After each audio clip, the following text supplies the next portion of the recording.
Welcome to Pencils with Erasers, hosted by Danny Sully Sullivan. Get ready for a wild ride as we bring you the untamed and unbelievable stories from the trading floors of America, both on and off. Buckle up for an unparalleled journey into the dynamic world of finance.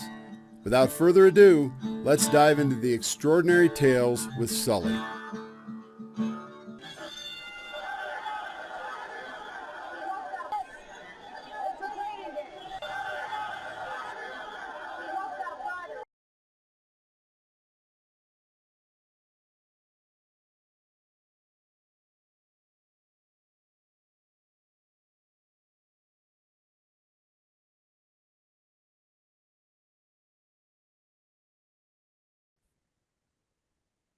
Hello, everyone. Welcome back to another episode of Pencils with Erasers. I got a real special guest with me, Joe Kelly. A little background, Joe and I, we started on the floor in '85, and we've been friends ever since, great friends. And welcome to the show, Joe.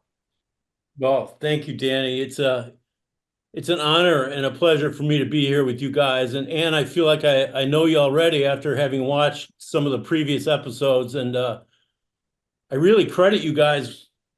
I mean, you guys are really tapping into something big. I think the further we get away from floor trading, the more big and important it becomes. And people realize how special a time it was in our lives. I couldn't agree with you more. Thank you so much for coming on. Yeah. Very nice to meet you too. So now, how did you get into this industry? Was it right after college? Was it right out of high school? How'd you start in this business? Well, I guess the first time I heard about the trading floor was back when I was in college, 83 or 84. I can't remember. One of my best friends is a guy named John McGuire, Johnny Mac. And he was in my fraternity house with me, and he had just come back to school, having worked a summer down on the Mercantile Exchange. And Johnny Mac's father was a hotshot broker down there in the meats and the pork bellies and cattle, I think. You know, he was, and he came back to school. He's like, "Oh my God, it was great!" And he's talking about the S&Ps and the Euro dollars and the Treasury bills and all these things. I had no idea what they were. And I was an economics major, and so I was kind of interested in that kind of thing. But I didn't know much about it. And so anyways, I graduated in May of 1985, and I didn't have a job. And so I remember I was living at home for about a month, and I think my parents were anxious for me to get a job, get out, right?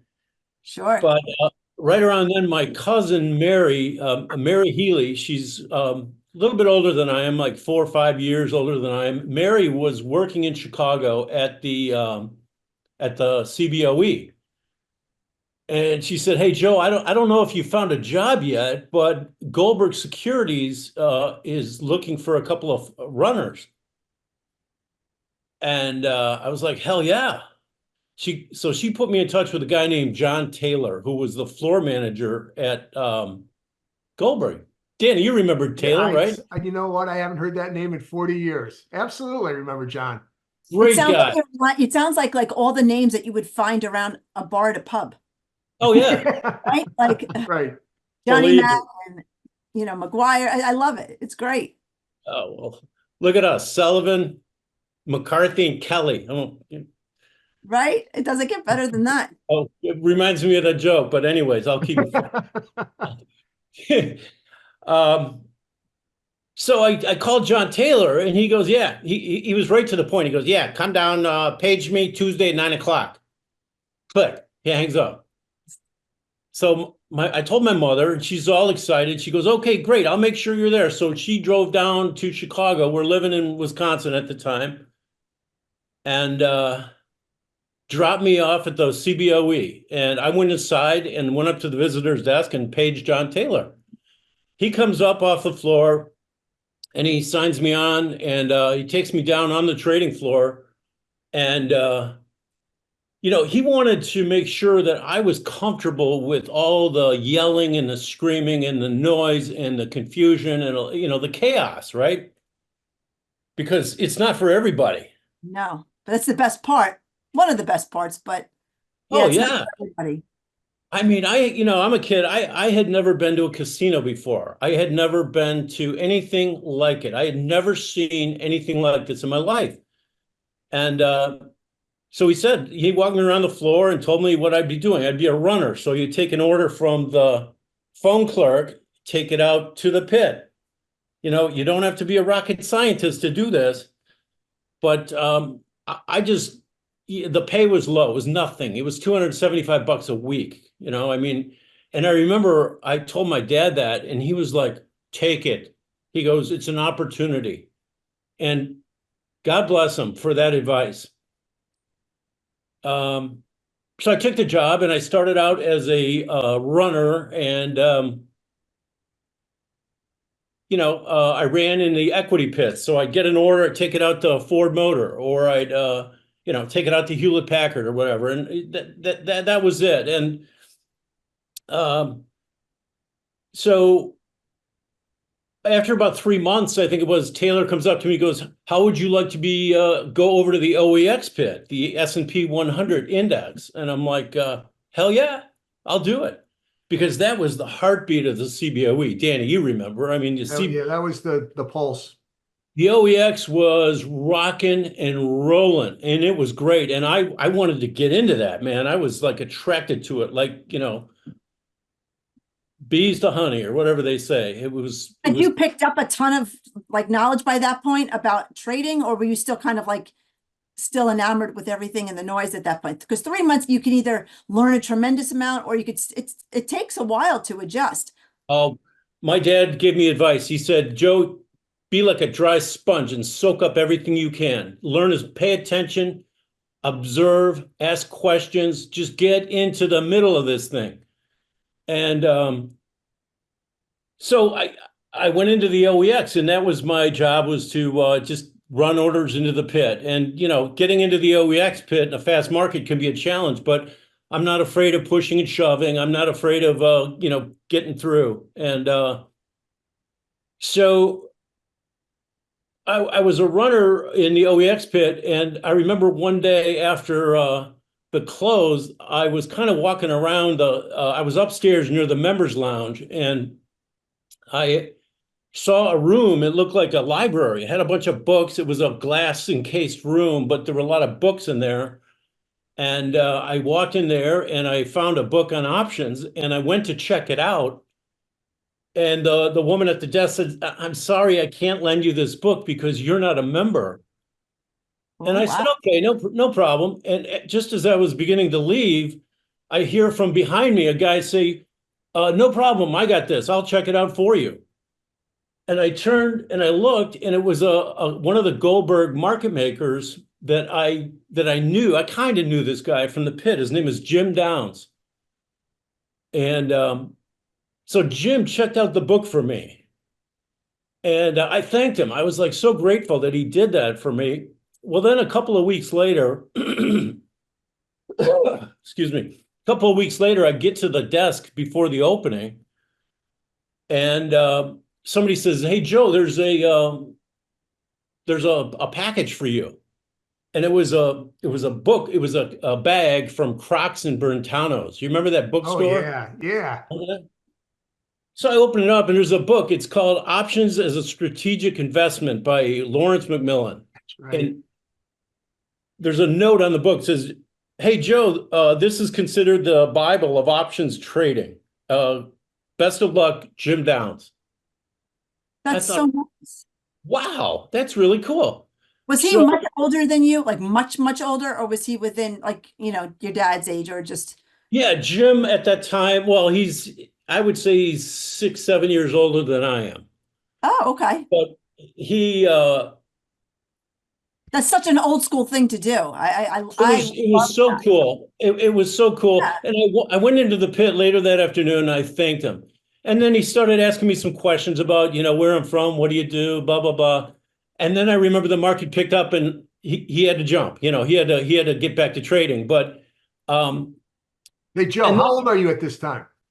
I'm 23. You're okay. 23. So about a month later, I'm coming up the escalator, going on the trading floor before the opening, and I see Jim Downs talking to another guy.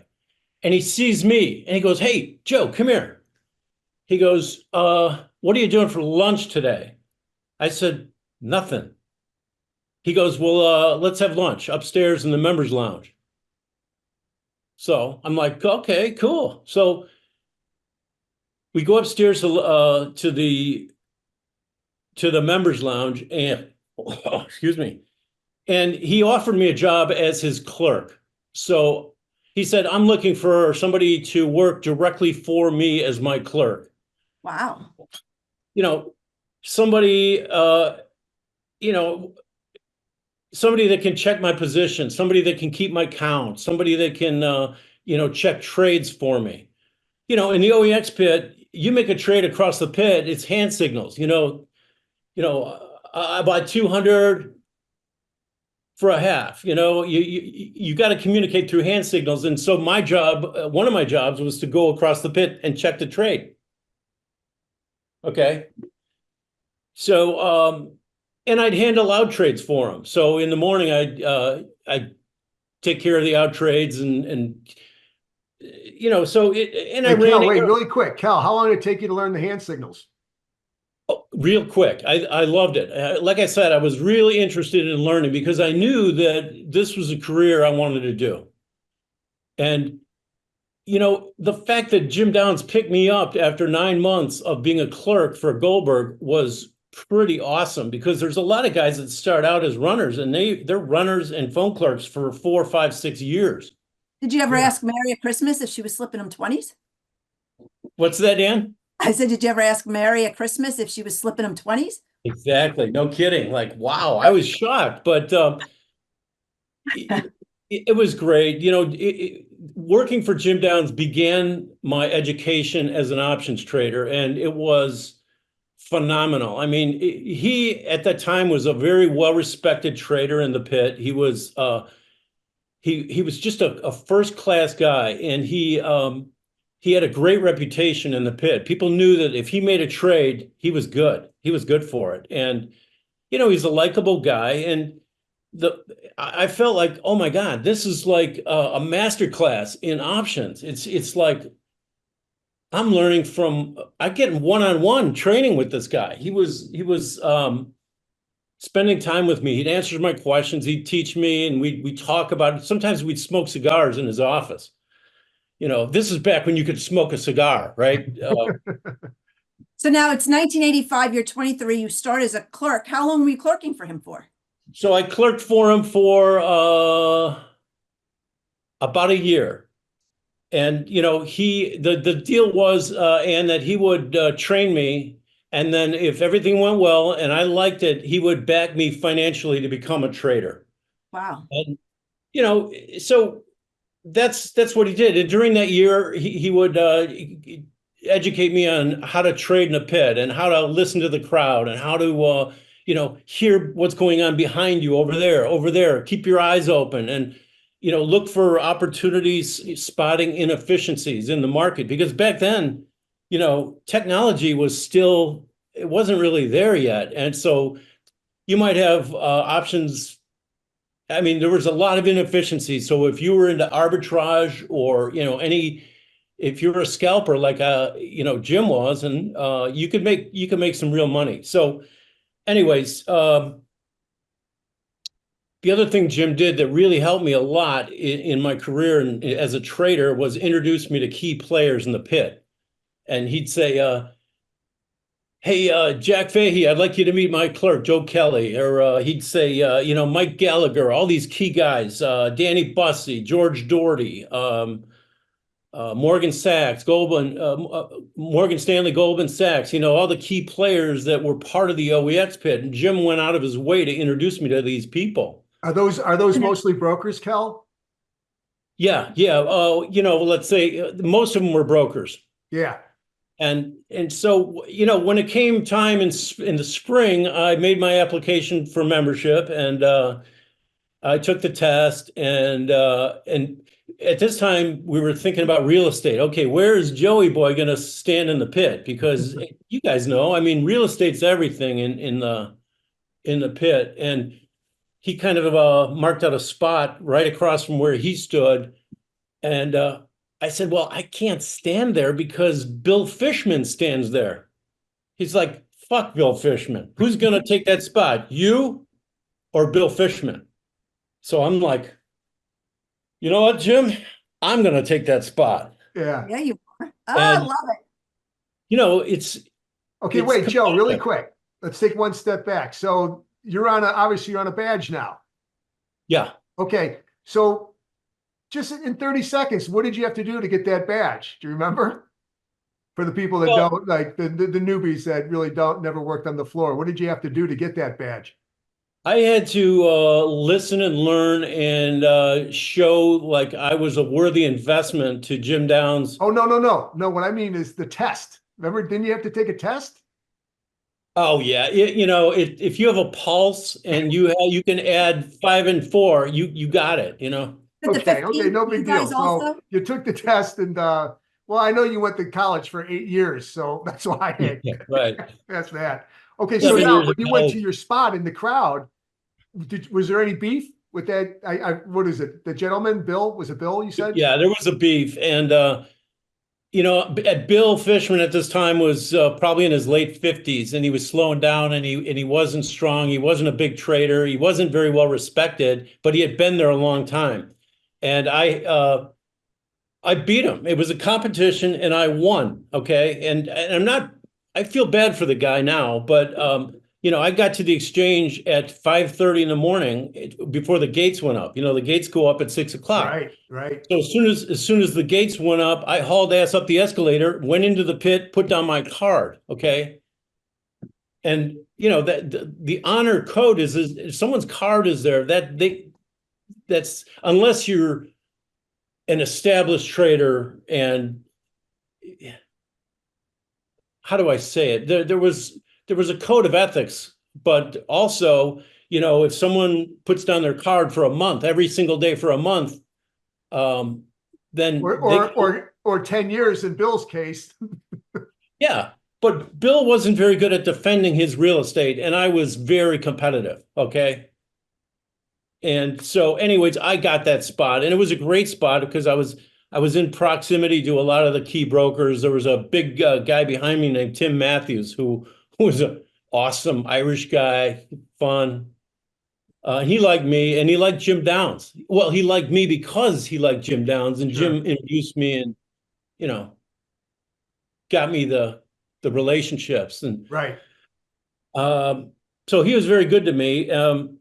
And I remember that Christmas he gave me a $2,000 bonus after my first year with him. Like I had only been with him like 6 months, and remember I was with Goldberg. I was making $275 a week. So when I get an envelope with $2,000 in it, That's I felt huge. like rock. I That's felt like huge, Rockefeller. Absolutely. So Yeah, you did. Well, tell Another us, cool like, thing. do you have a story, Cal? Like, say your first, I won't say your first day, but your first 30 days with, maybe an error, maybe a great trade, a fight, a verbal fight. You know what they call it on the Amex that I've never heard it before, actually. I got to be honest, because they call it the fuck you fights.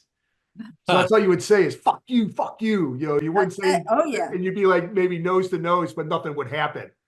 So yeah, gentleman, a trader on the Amex told me about the fuck you fights. But do you remember anything that stands out? Your first, Well, one thing that stood out is, I told you Jim was training me how to spot inefficiencies in the pit. And I remember one day it was slow and I was standing there just kind of, I don't know, I might have been doing a crossword puzzle or something. I was standing in the pit and all of a sudden, I think the bonds closed over next door at the board and shit started happening. And it went from slow to fast in about 5 minutes. And so I hear this guy not far away, a guy that Jim did not like. His name is Howard Foreman. Jim used to call him Howard Foreskin. He was offering these puts at 3/8. And right behind me, Timmy Matthews was bidding 5/8 for the same puts. So I quickly go, Howard, buy 200. turned around, Timmy, sell you 200. And it was like, boom, boom. And I carted up to trade, and that was an inefficiency that I caught, luckily. And, a little while later after the close, Jim goes, let me see your cards, because he always wanted to look at my cards, my call cards and my put cards. And he goes, what the hell are you doing buying 200 contracts from Howard Foreskin? And I go, turn it over. So he turned it over, and he saw that I sold the same 200 for a quarter profit on 200 lots. So in one sense, he was proud of me. In the other sense, he's like, you're trading way over your limit here, because my limit was 5 and 10 lots. So I should not have been trading 200. Wow. That's a big move right there. So, I mean, I think Jim was like, he had mixed emotions. Like, I got to keep a tight leash on this guy, because, he could go rogue on me. But, yeah, so I liked, in a way, I felt like kind of like Mr. Hotshot. Like, yeah, here I am. I got this figured out. I know how to do this. And I got a little cocky. And, back in those days, I was big about appearances, and my ego was humongous. And I just, in retrospect, I wish I had been a little more, subdued and listened a little more than I talked, I guess. Does that make sense? Did that ever bite you in the ass? Like with Oh, yeah. Yeah. Stay tuned.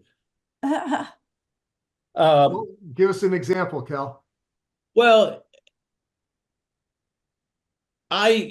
here, what happened then is the crash came in October of 87. Yep.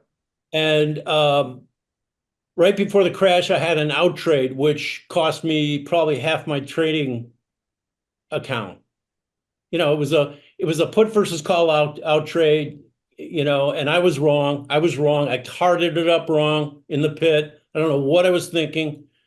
But the crash came, and then about a week after the crash, Jim, he froze me out too. He said, Joe, I don't want you trading. There's too much risk here. Let's let the dust settle and figure out where things are. And Jim had a partner at the time named John Power, and John didn't like me a whole lot, and I think he looked at me as a lot of risk. And so bottom line is, I was done.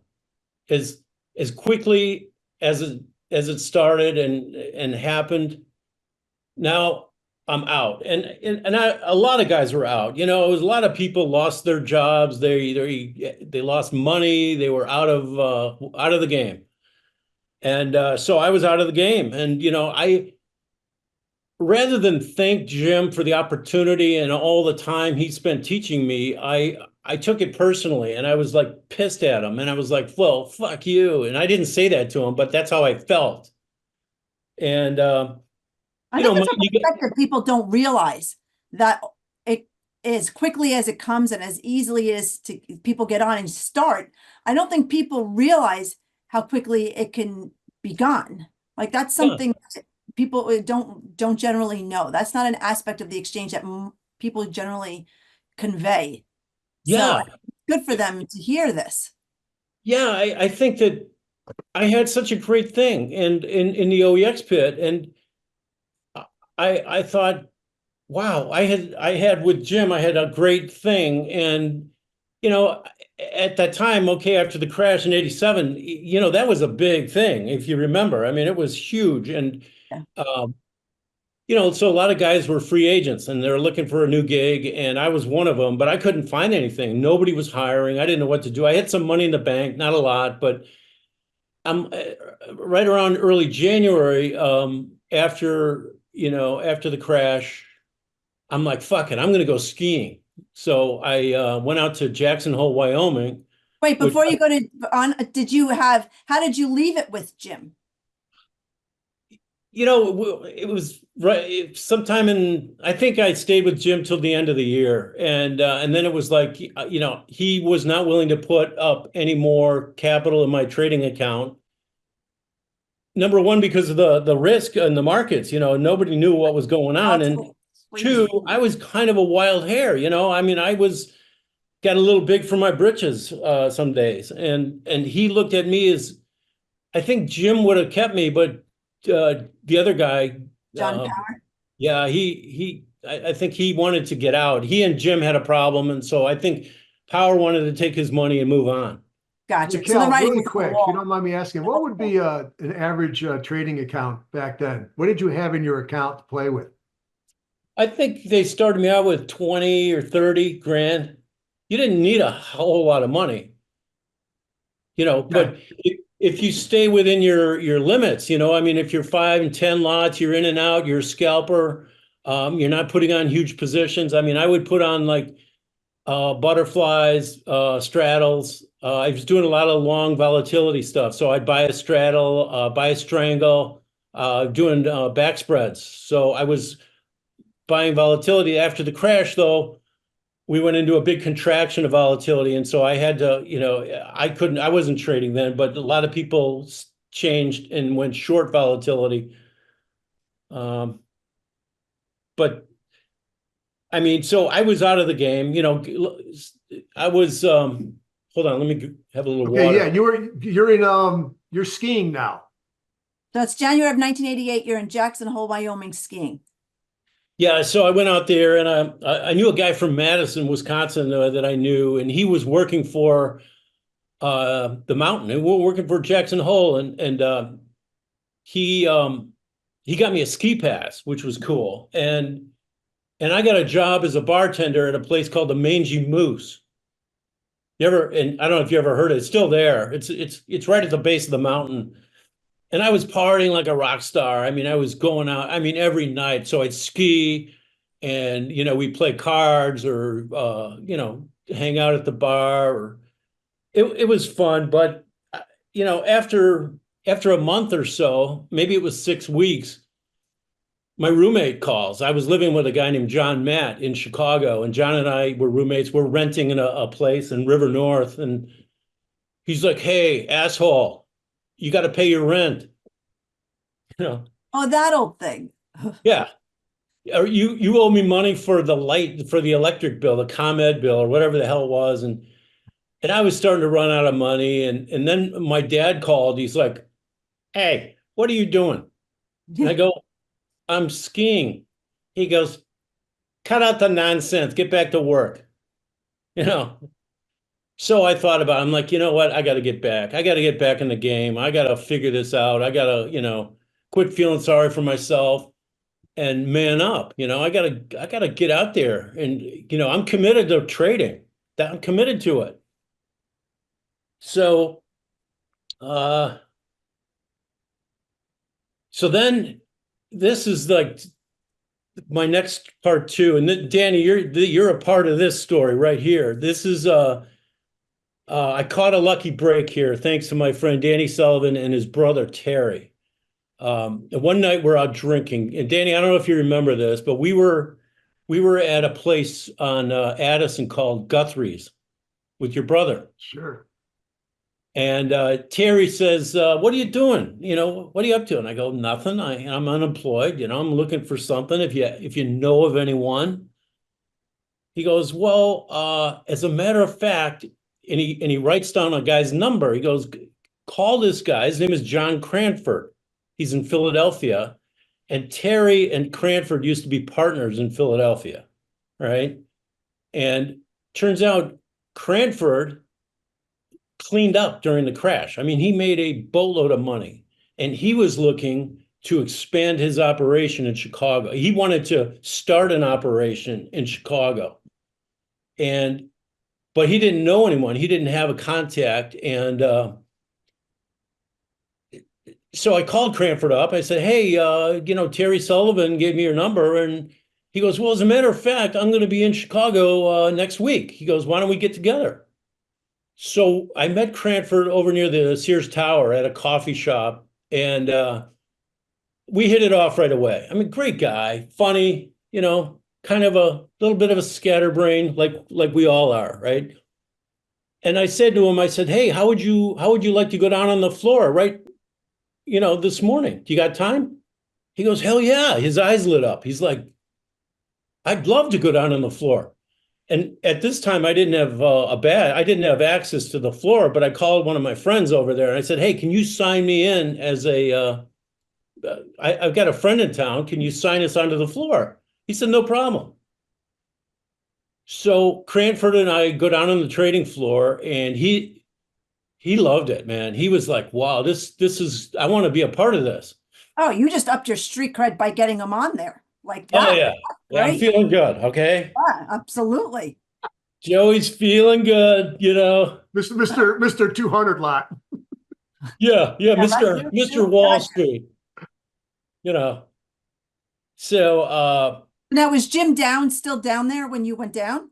yeah, Jim was there, and I'd run into him and say hello, but it was, again, I had that the Jim was great, but I was kind of a dick, you know, and I wasn't in gratitude with him, and You were like that guy, Tim. yeah, yeah. So, anyways, let me interject just for a second, Joe. So when you said that Cranny went on the floor and he was just kind of like, you know, something new. I'm assuming he's never seen it before. He's on the, you know. So when I worked on the Philly, and I'm telling you, love the Philly floor, love the people on the Philly floor. They all know that. But when it came to the size of the floors and the action and the sound, come on. I mean, you're going to the major leagues when you went on the CBOE. So when you see the OEX pit for the first time, and you work in the Philly floor, and the biggest crowd has, you know, again, remember, I'm in the early 80s, you know, 20 guys. Then you look at the OEX and there's 300, 200 or 300. It's over. It's like a wow factor, huge wow. Oh yeah, I mean, we were standing right behind the book, looking into the pit, and the OEX pit, it was kind of shaped like a horseshoe in a way, and at the bottom of the horseshoe is the book, and that's where the book brokers would be. And from the book, you could look up into the pit, and it was really cool. And I remember Cranford standing there. He's like, "Holy shit, this is pretty cool." Yeah. I'm going to make a lot of money here one day.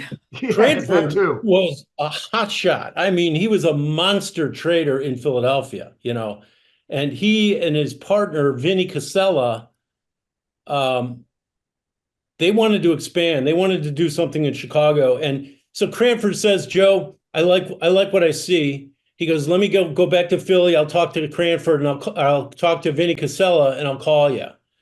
About a week later, he calls me and he goes, get out here. Get out here. So the next day I'm on an airplane out to Philadelphia, and I go on the Philadelphia Stock Exchange where those guys were. And, you know, I met Vinny, and, you know, it was great. And they took me out to dinner. I remember we went to this place called Bookbinders in Philadelphia. Sure. You know that place? Oh, absolutely, Cal. And the drinks are flowing. Let me tell you, it was lots of laughter and fun. But Vinny, the next day, I remember I'm on the floor again. We're all a little hungover, and Vinny's introducing me to people on the trading floor in Philadelphia. He's like, "This is my guy in Chicago, Joey." And so I thought I was out there for a job interview. I thought, you know, and he's introducing me as this guy in Chicago. So I'm like, yes. Now, let me say this quick. little I got a little shout out for Vinny. What a wonderful man. I mean, he and my father were just so close. And again, you just say Vinny's name, I puts a smile on my face. He was such a great guy. I mean, just really a great, great guy. So, well, he kept saying, when I was there, Danny, he kept talking about Danny Sullivan. And he was at first I thought he was talking about you, but he was talking about your dad. Yep. And he had nothing but good things to say about the Sullivans. I mean, he loved you guys, all of you, Terry, you, and your dad. Matt too. Matt's in that fold too. My brother Matt. How much older than you was John Cranford and Vinny Casella? Were they much older? Are they like? Yeah, Cranford might have been in his 40s. He was probably 45. So he had like 15 years on you at this point. Yeah, and Vinny was probably 5 or 10 years older than Cranford. Gotcha. Okay. But these guys were players. I mean, they were players. So the next night we're at dinner, and Vinny grabs me and he goes, this is kind of funny. He goes, Joey, there's only 2 ways you don't get you don't get the job. He goes, I'm going to ask you 2 questions. Are you a draft dodger? I go, no, I'm not a draft dodger. And the second question, he goes, let me put it into good words. He goes, do you have sexual intercourse with other men? That's he didn't say it in those words, but I said, no, don't worry about that. So he goes, he shakes my hand. For you. He shakes my hand, and those were the 2 criteria that Vinny couldn't deal with, you know. So only in the 80s, right? yeah, I mean, forget about political correctness or any of that. I mean but well, what a wonderful guy, though. I'm telling you, if he said something, he meant it, and he said that he was all in with me, and so. You know, we worked out the details and we created a company called CCK Investments. And CCK, what it would be is I'd be in Chicago, those 2 guys would be in Philadelphia. They're the financial component. They back me financially. I had a little longer leash. I could kind of put on positions. I could, I had a little more flexibility in what I was doing. The money wasn't all that great to start out with, but I had a lot of incentive and a lot of bonus money. But I had a salary too. But you know, it was a mile ahead of where I was when I started. You know, when I first started. So I'm back now. I'm back in the OEX pit, and Get your spot back. My spot right away, you know, because back then people would say, Joe, come on in. We're ready to have you back here, you know, because someone else, you know, I got it back. Okay, put it that way. And one of the guys that Vinny Casella and Cranford in Philadelphia, one of their partners was a guy named Charlie Kirkpatrick, who was a technical analysis guy. And Charlie, he was an analytical guy, and he could look at the charts and figure out what's a good buy time and a good sell time, and he would keep an eye on that. And we had a system worked out where I had a pager in my pocket. You know, remember, this is back before cell phones. This is back, you know, and so I had this pager in my pocket, and we had codes worked out. So if Charlie saw something on the tape or on the charts, he would send me a code like strong sell is 9999. A strong buy is 11111 or something. And then we had a subcodes kind of in there. But so whenever I saw a 9999, you know, I knew that something's coming. Something is big is coming. Get ready. And so I would adjust my position accordingly. And so I was making profits. They were steady. They weren't huge. I don't have any big home runs to tell you about or any like $1 million days. I never had that. I mean, I guess you would say I made steady profits, and I think I doubled the trading account after about 8 months. So that was good. Things were working out. What was your paper? Were you 10 up, 5 up, 20 up? Yeah, at this time I was 20, you know, 50 here and there. I mean, but I was also losing money to that. Sure, I was starting to lose money, you know, so, and I'd have out trades, you know, things were. Hey, Joe, really quick, when you were talking with Cranny and Vinny, did they ask you, like, I'm sure they did, but what type of trader you were? I mean, other than the 2 questions that Vinny asked you, but did they ask you how you traded? What was your strategy? Oh yeah. We talked about that, and you know, I told him, I said, I'm not a analytical guy. I'm not a technical trader. I'm a pit trader, and you know, Jim Downs taught me to be a pit trader and to listen to the crowd and feel the emotion, feel the what's going on around me and sense what's happening. And we call the technical guys, we call them map readers because they would sit there looking at their charts. And options are funny because you got to look at volatility, you got to look at the underlying price, and then you got to figure out the call estimated value and the put estimated value. And you're making a lot of assumptions on value. And Jim taught me to be a pit trader and to just trade off other people's emotions. And when somebody like Howard Foreskin is crapping his pants and he's in a panic, if you spot that opportunity, you can make money doing that. Okay, no, that's cool. I was just wondering, again, I wanted to ask you before, but I just didn't want to interrupt you. I was just wondering if they did, test you about or press you, whatever you want to call it, of what type of trader you're going to be. Okay, so now, so you don't have anything where, and again, you forget about millions of dollars, Cal. Do you remember like your best day in hundreds or thousands or tens of thousands or whatever? Yeah, I mean, one day I remember I made 38 grand after out trades. Okay, there you go. So yeah, that's not a bad day. day's Maybe work. I might have made 25, 35,000 here and there, but those days were the exception and not the rule. I mean, I was not a big trader. There were guys in the pit that were throwing numbers around that were a lot bigger than me. Yeah. I mean, I was a nickel and dimer compared to most of these guys, but you know what? To me, it was the action. It was being in the game. I mean, I felt like I belong. I'm here, but and I was making money. I remember going out with my roommate John Matt, who was struggling at the time. He was a runner, and we're going to bars all the time. We're going to restaurants. I'm buying wine. And in my mind, I was kind of a hot shot, but in reality, I was flying a little far over my skis. I don't think you were alone in that. I think that was a whole, Yeah. with like Totally agree. You're a dime a dozen, Kel. Especially at that age, all that money coming at you at that age.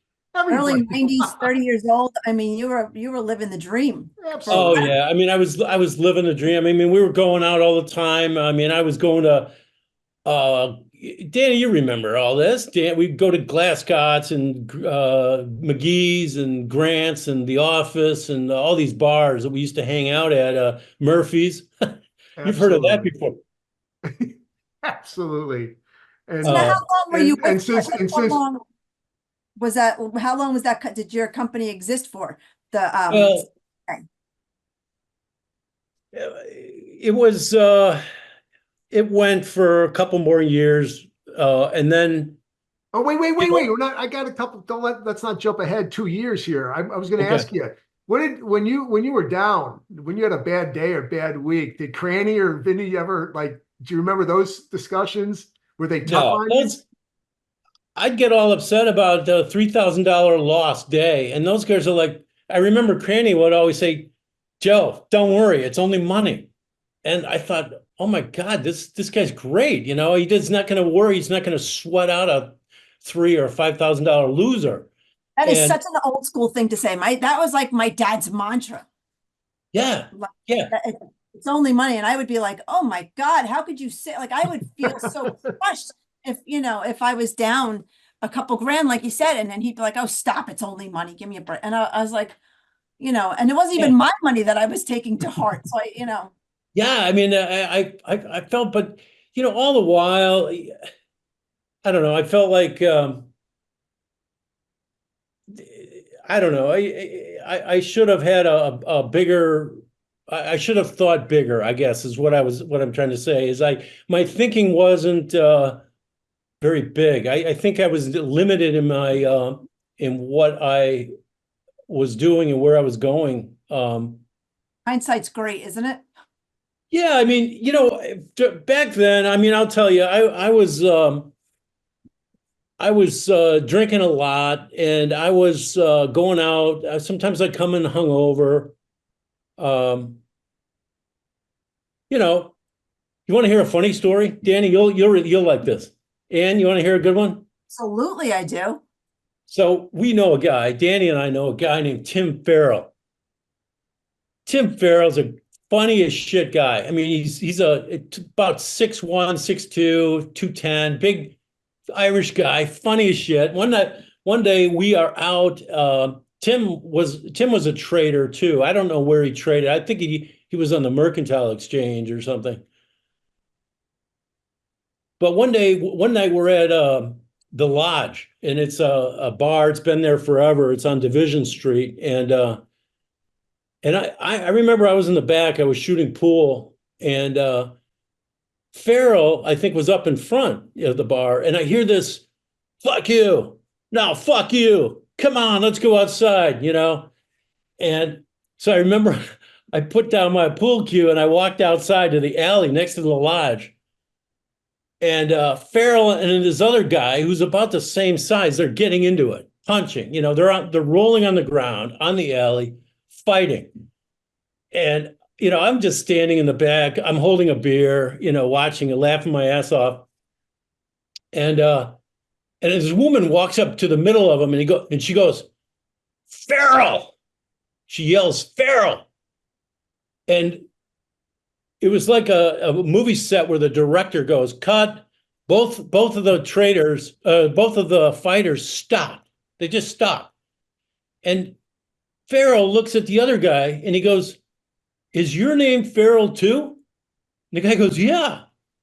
And he goes, "Holy shit." The other guy's name was Farrell too. And they heard the name Farrell and they both stopped fighting. It was That is hysterical. They ended up being arm in arm, like arguing over who was going to buy the next round, right? Well, that's exactly what happened. They were laughing, and everybody else was laughing because what are the odds of two guys getting into a fight and they're both named Farrell, right? They're laughing. Everybody else was laughing because these are two stupid idiots.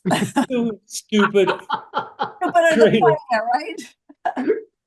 So I love that. Don't tell me, Kel, the guy, his name wasn't Tim, was it? no, Tim, the other Farrell, they weren't related, but I think he was a trader too over on some exchange. But Okay, they were both, the other Farrell was a floor guy too? yeah, and I think that's how the argument started. Is they were that now it makes sense. Two Yeah, jackasses. I love it. yeah. Imagine two Irish guys in a bar get into an argument. I mean, what are the odds of that happening, right?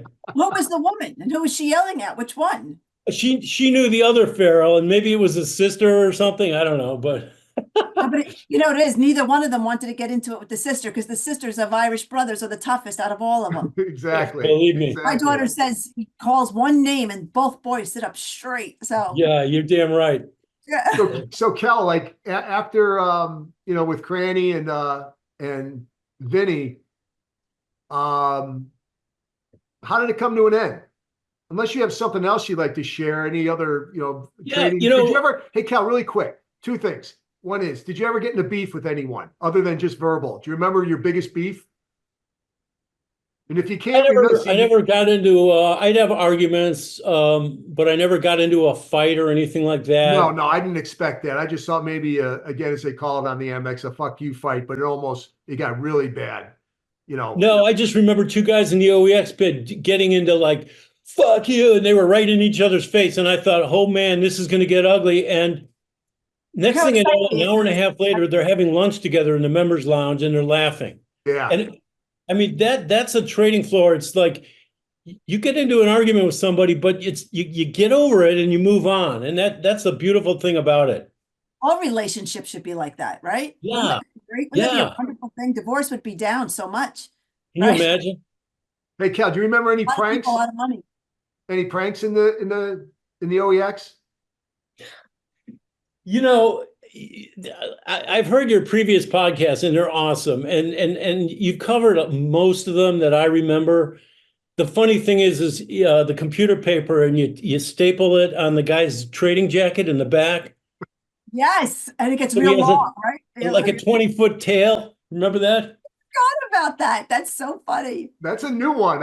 Again, that hasn't been told yet on our podcast, and I do remember that. Yeah, it was the strip from the computer paper, the Yes. long, yeah, And then someone would very carefully try to go add to it, right? yeah, yeah. Or the other one, and it's been said before, but the gum traps. You put a big wad of bubble gum on a card and you lay it on the floor and you wait till some runner steps on it. And of course, there's bets on the side, like how long it's going to take and Who's going to get it? who's going to get it. Yeah, yeah. So, but Ann, we haven't heard that one either. That's a new one with the gum on the card. We haven't heard that. So there's Kel, you got two new ones right there.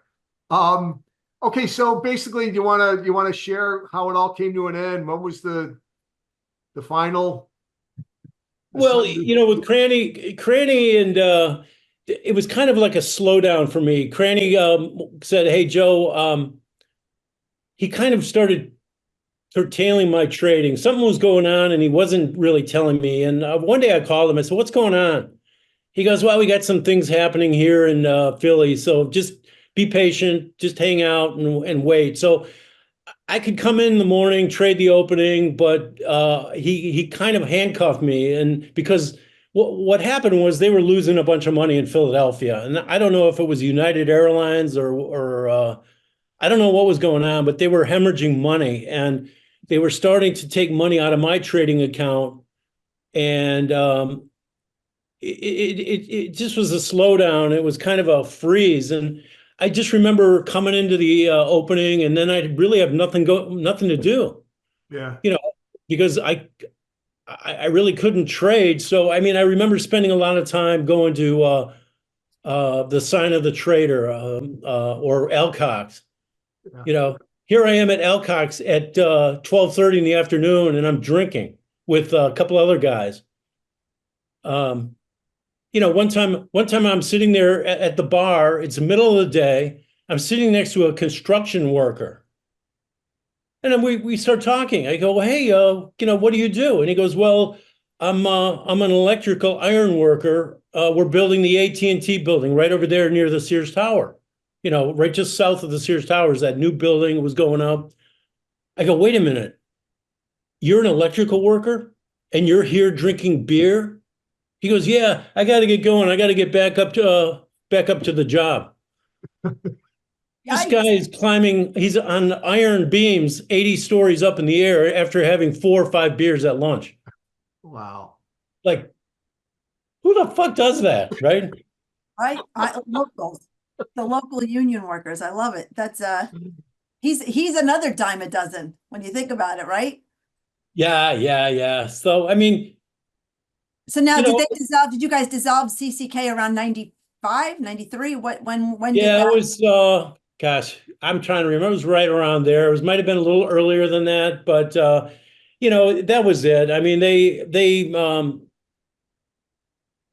wanted to shut it down. The money dried up, and here I am, kind of out again. And so I had to make a choice. Do I continue on my own as an independent trader? I mean, I had a little money, but not the kind of money that I was used to trading.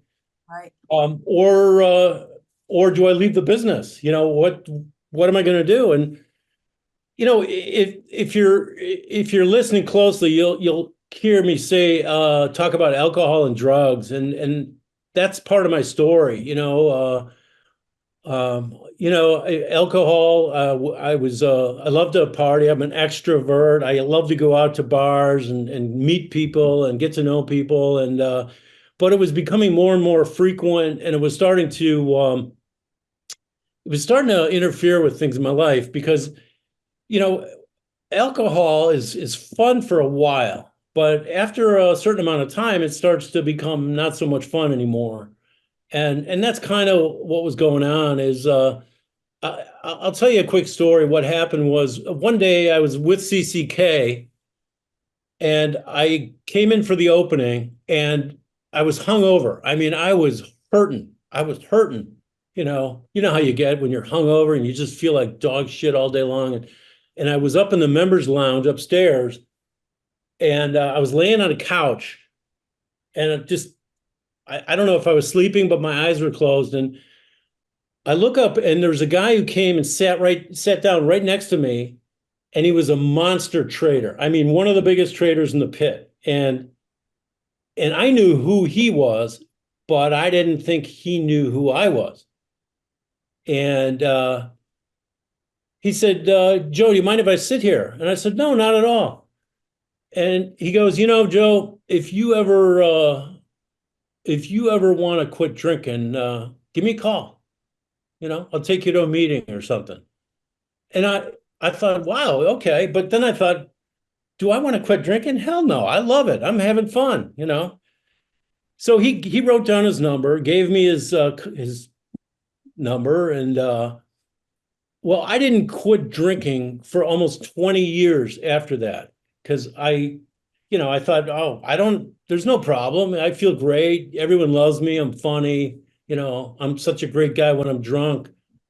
But in reality, I was kind of things were changing. Things were changing, and that guy, that monster trader, I'll tell you, if you fast forward, well, I'll get to that, but just remember that little story, okay, with the monster trader, and I'll circle back to that.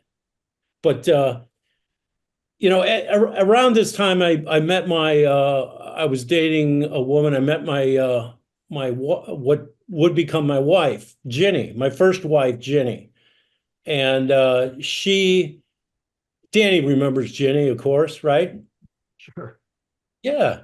Sure. And she was a clerk for O'Connor, and she worked kind of on the edge of the pit. And I remember, well, actually, I met her at the Old Town Art Fair, and then I ran into her on the floor. And I remember I was in the pit one time for CCK, and I motioned up to her. I said, what's your number? What's your phone number?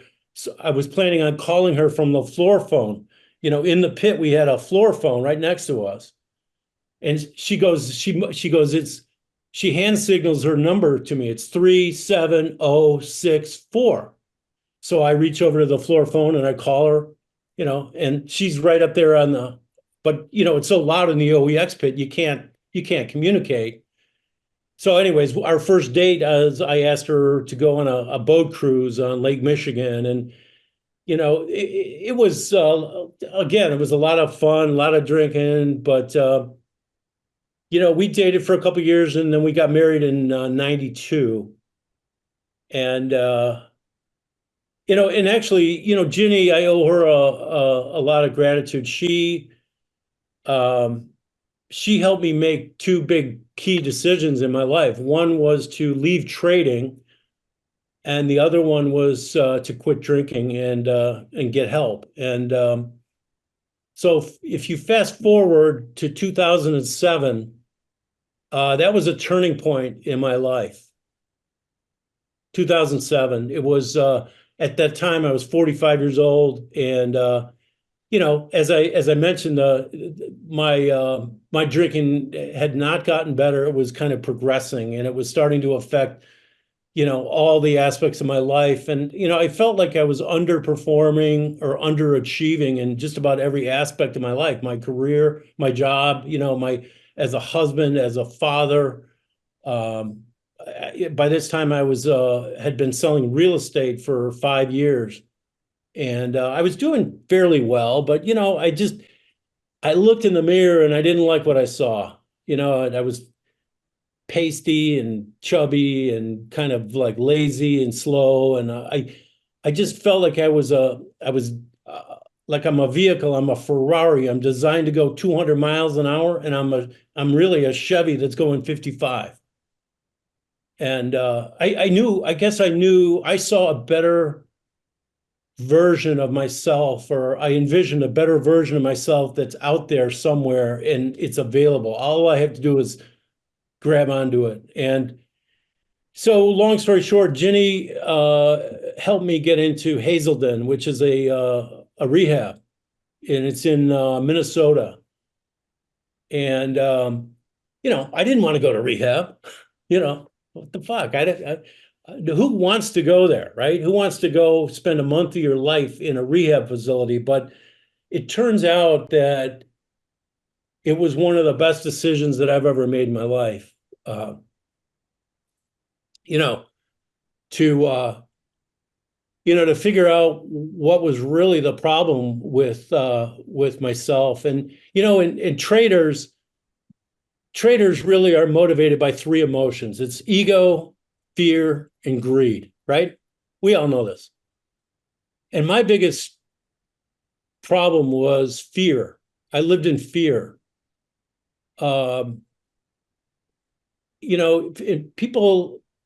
People that are in fear fear is future based. So you're always worried, you have anxiety, or you have worry, or you have anticipation about something that may or may not have happened, but you're always worried about tomorrow. And I always felt kind of this unease, or not dread, but always worried about bills, always worried about tomorrow. What am I going to do next week, next month, next year? How am I going to pay for my kids' college? By the way, I've got two great kids, and I'm very, very lucky to have them. Cal, when you said those three, fear is obviously every trader, I would imagine, is always thinking about the next day, going in the pit and kind of thinking what's going to happen. You just never know. You just never knew. Every time you stepped in that pit, you never knew what was going to happen. And I will say this, I'll go back a couple steps here. Yes, Joe, you were one fun drunk. One of the best that ever lived. We had Joe and I, we just have countless stories that we could share, but we're both gentlemen right here, and we have a lovely lady on, so can't go in that direction. But it was just Certainly. again, it was just a lot of fun. And I'm assuming you're not going to blame everything on your drinking, but I'm sure that working on the floor had something to do with that. It's one of the pieces of the puzzle, probably. I'm assuming. Yeah, Danny, I love working on the floor. It was great. I mean, I wouldn't trade it for anything, but it helped me get to where I am right now. And I knew that two things I learned. I was lacking two things that are critical, I think, in success. Successful people have humility, and successful people tend to have gratitude. And I learned that I didn't have a lot of gratitude, and I was living in separation or lack. Like it kind of felt like in the way I was living my life was, I'm here, right here, and everything I want in life is over there. And whether it's a house or a car or a career or income or relationship or whatever, I kind of felt like I was separate from where I wanted to be. And and that created the fear that I felt. But when I went to Hazelden, I learned about these things. I learned about your thoughts and your feelings, and how you think and how you feel determine how you succeed in life. And a lot of people think positive things, and they think like I'm good, I'm worthy, I feel good, but inside they think one thing and they feel a different thing in their heart space. So they're not congruent. Their heart and their brain, their thinking, their feeling are not incongruent, and therefore it prevents them, or it blocks them from getting to their goal or becoming who they want to become. And Cal, we'll wrap this up, but I'll never forget when and again, I'm just going to put a little humor to this. You called me up because it's one of the 12 steps, and I'm not laughing at the 12. I just remembered you calling me up and apologizing to me on something. And I go, Joe, dude, you don't have to apologize for anything, man. If anything, should be apologizing to you probably. But I remember that. I remember that call. And I think that was more of a general, hey, if I ever did anything to you, I'm sorry. And I'm like, listen, the only thing I can remember is fun times. So you have nothing to apologize, Cal.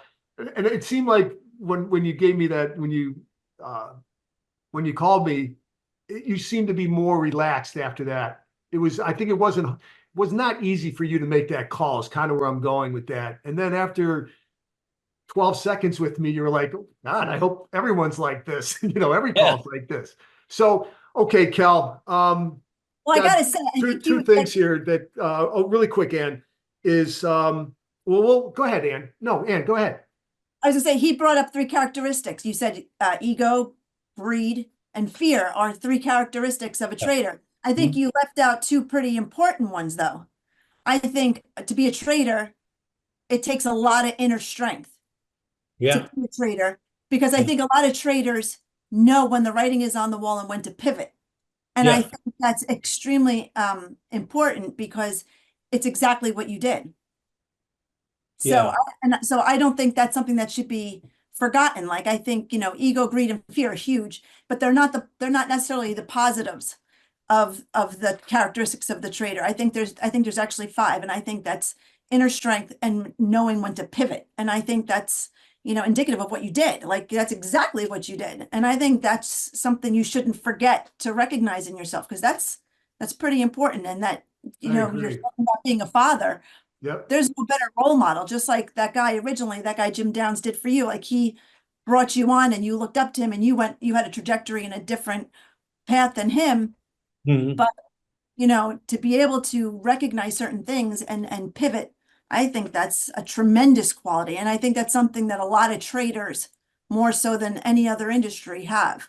We're all very, I'd say, arrogant to some, but I'm trying to keep on the positives over here. But, well, thank you. And I mean, I think you're right on the money. It's, unfortunately, I didn't learn these things until after I was out of the game, but it's helped me in life in general, like to get rid of that fear and the feeling of lack. And, I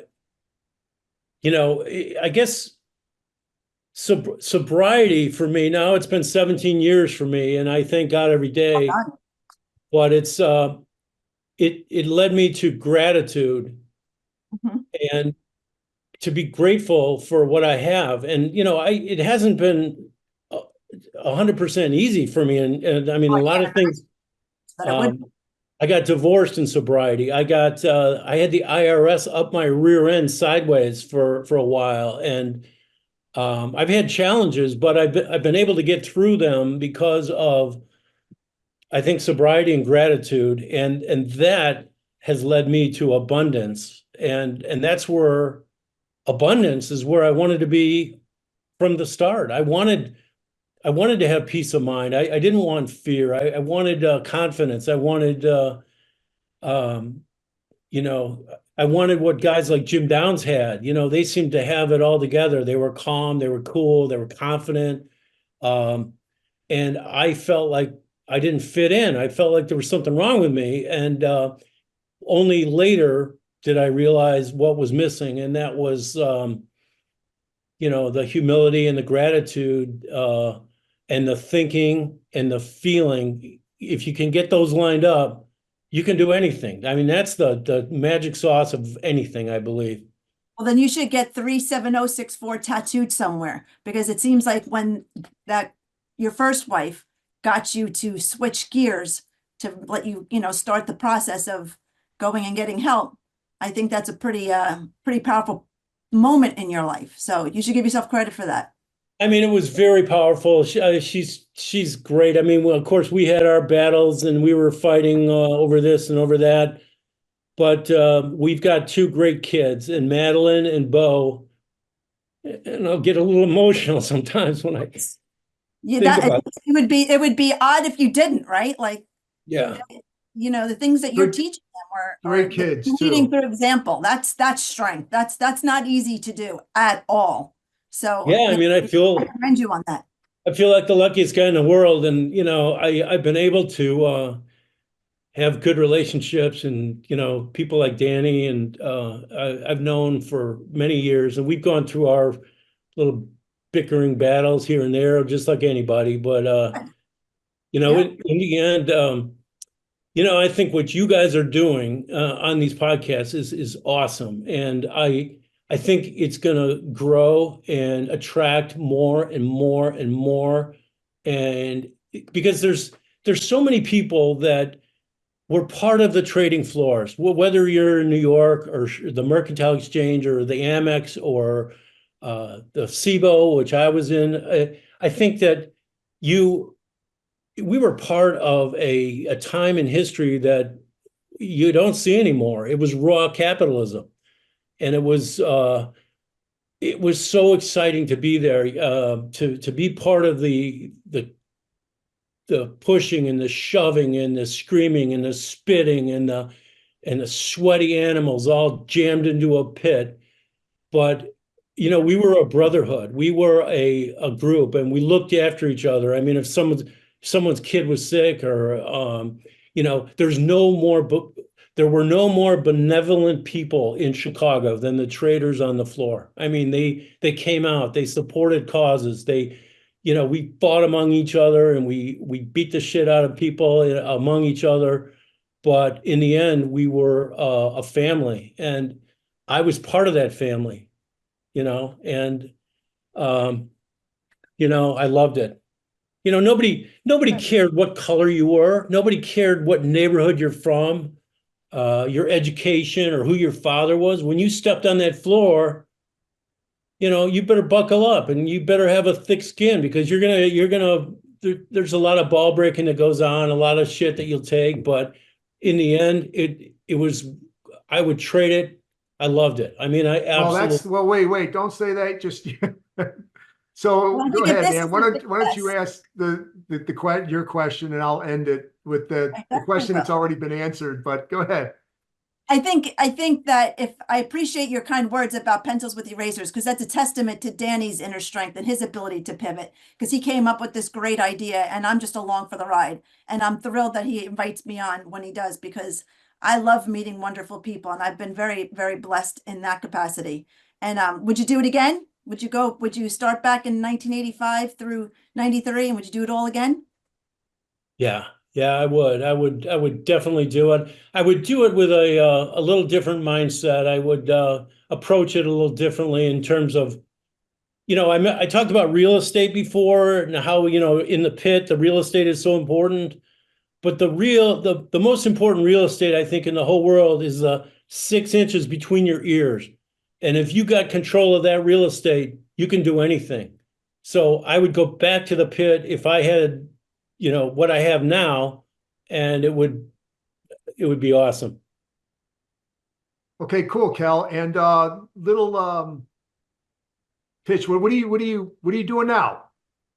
What are you doing for a living now? So today I'm still in real estate. Give yourself a plug is what I'm trying to say. Gotcha. Well, I sell real estate. I'm living in Charlotte, North Carolina, as you know. My fiance and I left Chicago in 2021. So it's about a little over 3 years ago. We moved to Charlotte. We got married down here in Charlotte, and we love it. We absolutely love it. I'm selling real estate with a company called Allen Tate, which is a boutique broker here in the Carolinas. I love it. We got a place down in Hilton Head we go to once in a while. She's great. Barb is my wife. She goes by Bobby, and I met her on Match.com in 2017. I don't know if you knew that, but Cal, are you kidding me? I remember that whole life of you on Match. Yeah. And believe me, Cal, would you like to leave your email address? It's an easy one for anyone that JoeKellyMoves.com. Say it again. JoeKellyMoves, MOVES.com. There you go. Okay, Cal, I can't tell you that this was really a lot of fun. It was a pleasure meeting you. Honestly, I thought your story was fascinating. It really was. Thank you, guys, and my hat's off to you. I wish you nothing but the best success on this, and it's a lot of people are watching it. You guys are doing a great thing. Okay. Hey, guys, thank you so much. Cal, I'll be in touch, man. Thanks, guys. Appreciate it. Bye, Ann. This is from Daniel Sullivan, CEO at Mogator Media Capital. At Mogator Media Capital, we are dedicated to transforming creative and financial dreams into reality. With a deep understanding of both finance and storytelling, we excel at financial investment and crafting compelling narratives. If you have an idea centered on wealth, money, or anything financial, we want to hear from you. If you're interested in investing in a unique entertainment business model, we want to talk to you. Our approach is distinct. With strong relationships with top production companies, always seeking the next Wolf of Wall Street, MMC exclusively focuses on financial genres, making us the go-to destination for your ideas and investments. When it comes to financial content, we're the ones who can bring your concepts to life. On the financial side, we know how to grow your investments in the entertainment market. Our business plan guarantees a risk-free investment with a guaranteed premium. Sound too good to be true? Let us prove it to you. Visit our website at www.mogatormediacapital.com, and in the upper right-hand corner, select either content or investment and fill out the short form that fits your narrative. Join us at MMC, where finance becomes the star of the show.